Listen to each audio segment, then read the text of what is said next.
Welcome to the Imagination Factory. I'm Sarah, I'm Keith. and today we are continuing on with finishing up the refined pencils for page 1. I'd like to talk a little bit about what I would do if I were not participating in this experiment in the way that we are. Mhm. And so I'm trying to adapt my workflow as closely as I would if I were working solo, but also recognizing that it isn't quite going to be the same thing. So for you watching, you can take this and adapt it to your workflow. So it doesn't have to be exactly the way I'm doing it. But so one of the things I would do here, and I think I am going to do this, is I would essentially create take this layer and make it like an under layer. And now I'm creating a new layer and um, I'm going to work on this further. And now that I feel like I'm pretty happy with Mhm. everything. Like I feel like the structure of everything is the way I'd like it for the most part, or the composition is pretty close. And so because of that, I can kind of go back in here and maybe it's still very loosely. I would still, this is still the rough stage for me. It's Mhm. just, like I could, if I wanted to, um, just erase and go into, um, using whatever already created and just refining it. And like sometimes I do that. And sometimes I'm like, I want a fresh start. I want to go back and see if I can make sure part of it is, it depends on, I guess it depends on like my state of mind or like how I Mhm. feel, um, what, how warmed up I am, or like if sometimes I'm so warmed up that I can go from a very rough thumbnail to a finished illustration very quickly.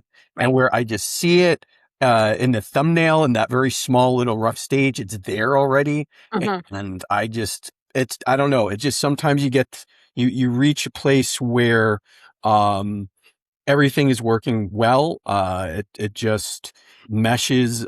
You're just really focused, and everything you laying down is exactly the way you like it. And then I would say when that happens, maybe 10 or 15% of the time, the other 70 something percent, 80, 90% of the time, it's like a little bit more struggle. It's a little bit more kind of what I'm doing here.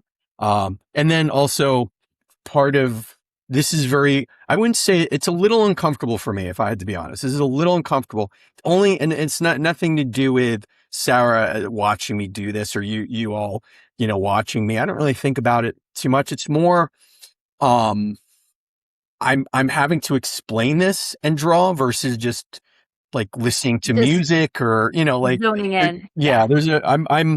when it comes to focus and, um, having your attention Mhm. slightly split, I think it's slowing me down a little bit, right? So if you're doing this out there, you may not have the same issues I do. You may get to drawing something a little bit faster just because you're not, you're in a place where it's like there's nothing distracting you, or maybe there is. Maybe you've got people talking around you, or you're having like video games, like your focus is really hard to maintain, so you have to stop, and then, right, and Yeah. that's all. So all of this is, uh basically what I'm saying, all of this is kind of like, um okay.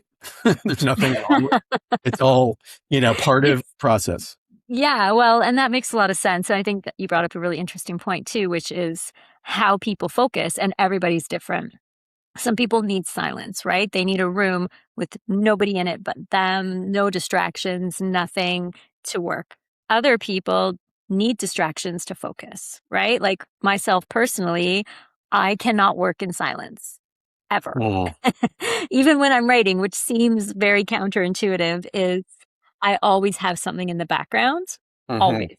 And my brain can only focus if there's something else back there. Like I generally will turn the TV on in the background and just have it on in order to be able to focus my brain. Otherwise, I hear everything. Like I'll Mhm. hear what just turned on? What was that sound? And my brain can't stay in its lane. Whereas if there's something that is like constant distraction, I can ignore it. And I've always been like that. And my son is the exact same way, right? Like he always needs to have something else on and distracting him in order to remain focused. So I think part of it too is you're going to have people tell you, you must do this in order to be an art, like, have your space and have it carved out and have the silence and the whatever. You do what works best for you. You figure out what your version of that is and don't feel like you have to do it the way somebody else does or the way they tell you to do it, because just because it works for them does not mean it will work for you. And that is okay. You need to find your version of that. Yeah. And I have to say that I am like you where I need something playing, but Mhm. it's a little bit more than that. It's different steps in the process are I can listen or engage Mhm. with either more or less. So for example, when it comes to um let's see. Well, I guess like early on when I'm doing like purely just like figuring out what the thing is, having music playing is Mhm. great because I'm like really focusing on like what I'm drawing. Um Whereas let's say if I'm doing more refined work where a lot of the uh, thought of like a lot of the problem solving has already been figured out. Now it's like Right. little tweaking of, like the line weight, and I can watch, or it's not really watch, but it's more like listen to like podcasts and stuff Yep. where people are talking. Not that I'm necessarily listening exactly to what they're saying. It's okay that there's people talking and I can, Yeah. yeah. So there's like yesterday, for example, when I was working on the project, and when I do my thumbnails, I'll take notes. When I take notes, even sometimes I don't necessarily need music. I can actually be in the moment typing those notes out. So I guess in some cases Yeah. where you're like typing, you need music. I'm I need, okay not yeah. necessarily having that so let me ask, I was going to ask you before, do you have like different steps in your creative process where you can have like, you can be talking to your son and you can still be typing stuff out? Like, Yep. I've had to I've learned to very much multitask on many things at the same time. And part of it is because of how my brain picks up on things. More distraction is better for me because with less, I focus on that more, right? Like I hear things more when there isn't other things around that kind of blanket it out. Like for me, being on like a train with people talking is my own personal hell. If I don't have like headphones in with something I want to listen to, because I can't not listen to conversations, and not because I care or want to, but I can't ignore it. And I'll hear every bit of everything and it makes me crazy. So I always will be like, I would rather listen to something that, is one story or one thing versus a million different things. So when I'm working, it's the same. I would, be hearing every single thing going on everywhere. So instead, like I said, I'll put the TV on in the background because then it's a constant something as opposed to little bits of things. And that's where my focus is best. Um, there aren't really many instances where silence helps me. If anything, it's the opposite. But that's the way I've learned to work. And I remember being in an office doing creative and how hard it would be sitting at a desk. That was like the worst. Having other people around, talking to each other, and I would actually, pull up a TV show on my computer and put my headphones in and have that playing so that I didn't have to listen to the various desk conversations going on around me. So, yeah. so sorry, just real quickly, you Yeah. see, I have in the original, well, in this version of that panel, the head tilt a little bit more, Yeah. or do you like it where the head isn't as tilted? Ooh, I like Um, that actually. I like the head a bit more upright. And I also love Yeah. that you chose to start on this panel again. That's a I was funny. going to comment on that when you started. I was like, oh, we're going straight in the deep end. So for those of you who for whatever reason haven't seen the episode where I struggled for a full hour on this panel, and then another episode where I went right back to it again, having figured some of the things out. Sarah thought it was funny that I was going back to my I was nemesis. like, oh, right back in. But look how quickly that one's coming together now.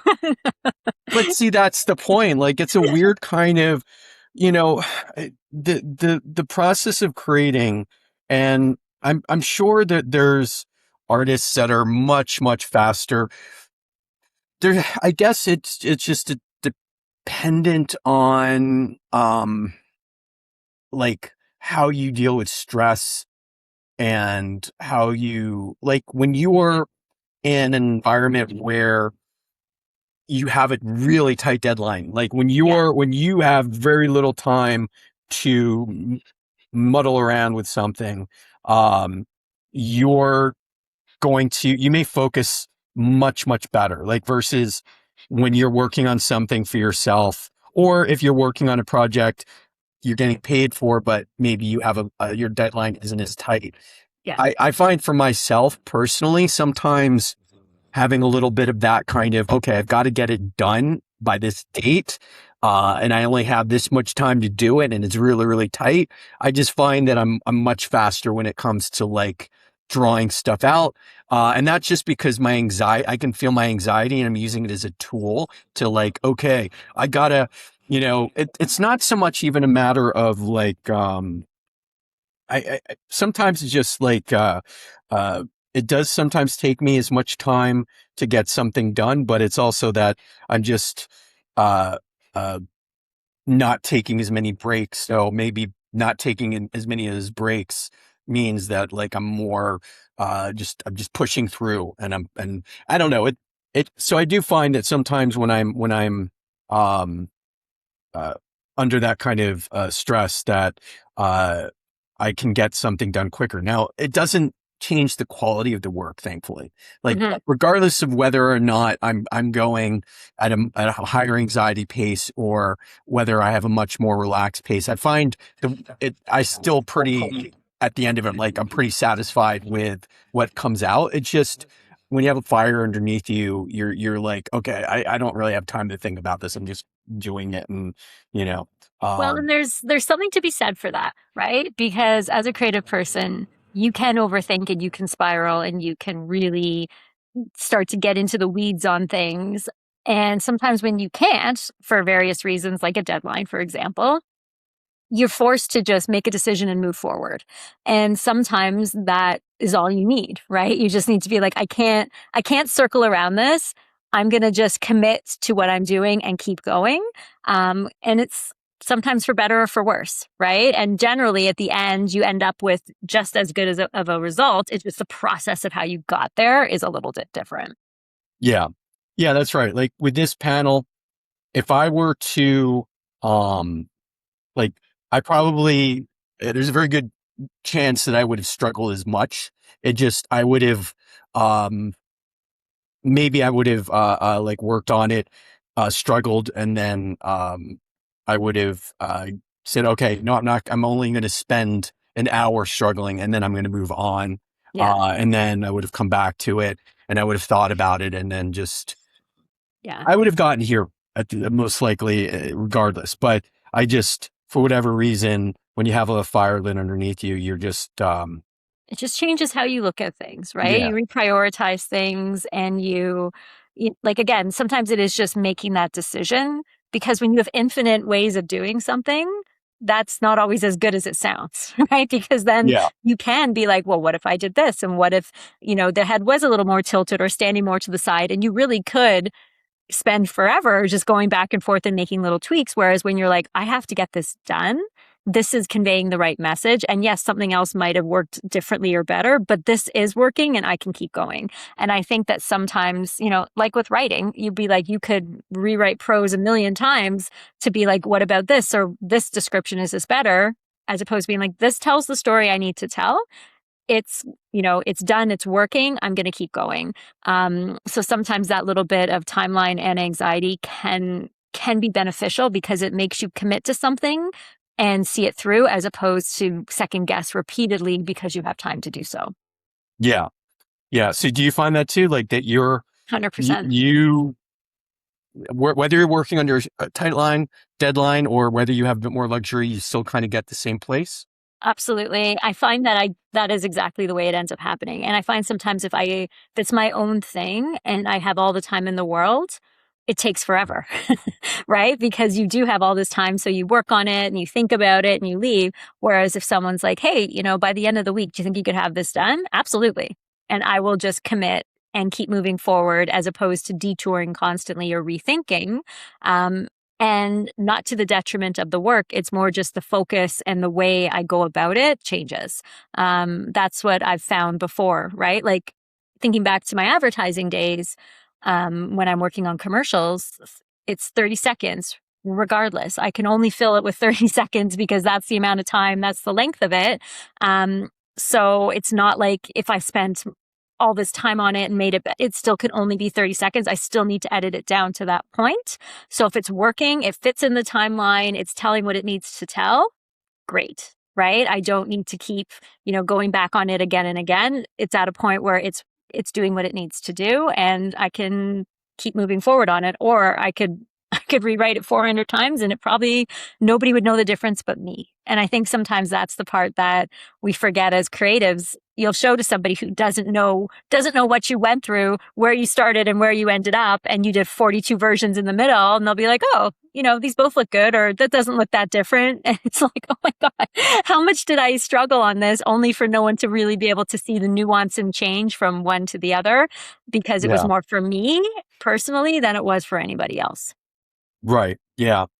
Well, that's a lesson there. I mean, really, I think that kind of is what the reason why I don't stress about these things anymore, because Mhm. I know, having had experience over years and years and years of doing this, that I will get to that same place. Yeah. I will get the thing that that I'm pretty happy with for the most part.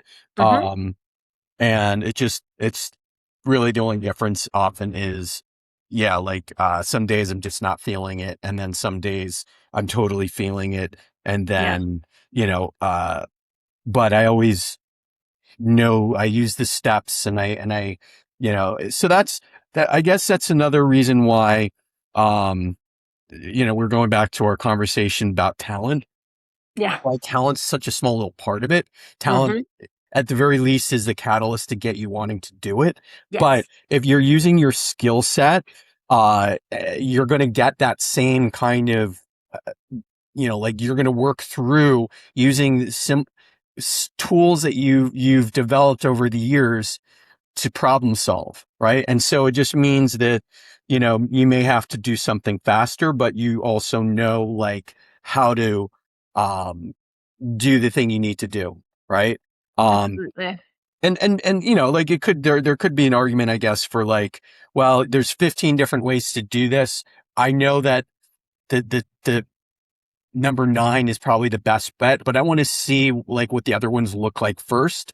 And then by the end of it, you're like, no, 9 was the best way to do it, but now I definitely know. And then when you're on a deadline, you're like, I'm just going 9, right? Like, Nine's gonna be the answer.